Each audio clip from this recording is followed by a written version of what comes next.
Chapter 15. Towards Freedom.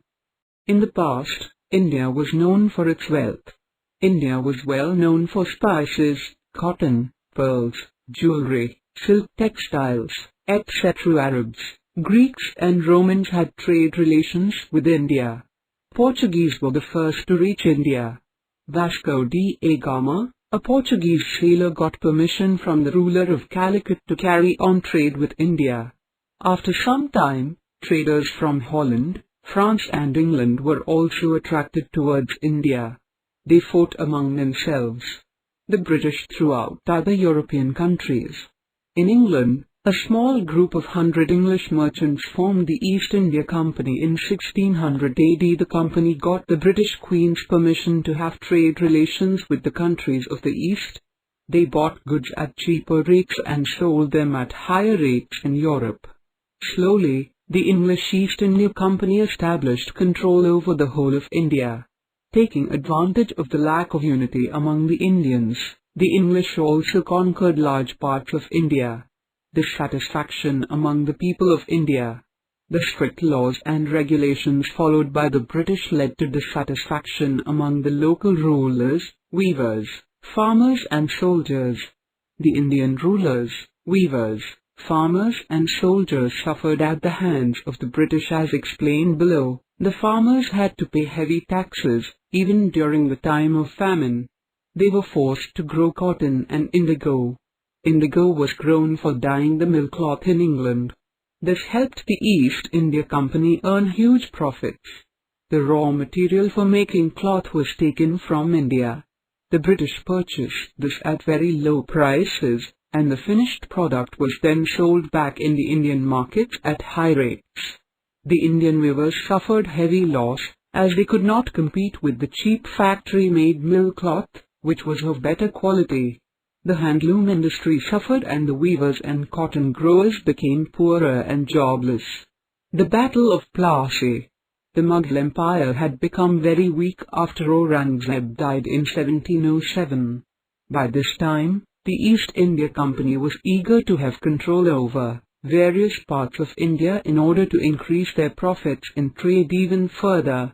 Nawab Siraj-ud-Daulah of Bengal did not like this and fought the British in the Battle of Plassey in 1757. He was, however, defeated in the battle by the British army led by Robert Clive. Later in 1765, Robert Clive fought Mughal Emperor Shah Alam in the Battle of Buxar. The British were victorious in this battle as well. After these two battles, Bengal, a rich province in those days, was taken over by Company Sakha along with Bihar and Orissa. The Uprising of 1857. Besides the farmers and weavers, the Indian soldiers were also dissatisfied with the British. The anger of the Indian soldiers was expressed in the Uprising of 1857, also known as the Sepoy Mutiny. Cause of the uprising. The Indian soldiers were extremely discontented because they were treated unjustly by their British officers. They were not allowed promotions and were also paid less salary as compared to the British soldiers. However, it was the introduction of the Enfield rifle that finally led to the revolt. To load the rifle, the soldiers had to bite off the outer covering of the cartridge. It was rumored that the cartridge was greased with the fat of either cow or pig. This hurt the religious sentiments of both the Hindus and Muslims. The soldiers refused to use these bullets and revolted against the British. The revolt started on the 10th of May 1857 in Meerut. Spread of the revolt. The soldiers shot down their British officers and took over Meerut.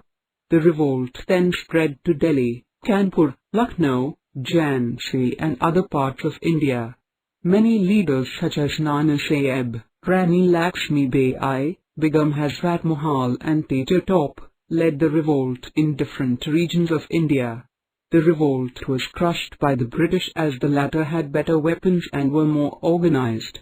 Outcome of the revolt. Although the revolt was started by the soldiers, it awakened the Indian people and made them realize the importance of freedom. People belonging to different religions came together to fight for one cause. The revolt of 1857 was also called the First War of Independence. The revolt led to the downfall of the English East India Company, and the administration of India came directly under the British Crown. Queen Victoria was declared the Empress of India, and Viceroy Lord Canning was appointed as the Governor of India. National revival of India. Many changes such as study of English language, opening of mills, introduction of telegraph, and postal system were introduced by the British in India under the early rule of the British Crown. Now the Indians realized that they were treated as slaves in their own country by the Britishers. Their feelings led to the formation of associations and institutions. Traders and businessmen opened modern mills and factories. Indians started their own schools. They held meetings to attract the attention of the rulers to their problems and needs. Everybody wanted freedom from oppressive British rule. The Indian National Congress. The British had regained complete control over India by 1859. But the revolt of 1857 increased awareness among educated Indians of the abuses of the British rule. Some Englishmen too became sympathetic. Sir A. Hume, a retired civil servant, founded the Indian National Congress in 1885. The first session of the Indian National Congress was held at Mumbai under the presidentship of W.C. Banerjee. The Congress met every year in different cities after this. Between 1885 and 1905, the Congress adopted a moderate approach towards the British policy over India. The leaders came to be known as moderates. The British did not pay any attention to the demands of the Congress. Meanwhile, Lokmanya Bal Gangadhar Tilak introduced the Ganapati festival in 1893 and the Shivaji festival in 1895 to awaken the national spirit in favor of a struggle for Swaraj. He declared, "Swaraj is my birthright and I shall have it." Bankim Chandra's famous song Bande Mataram had been the main theme of Indian nationalism.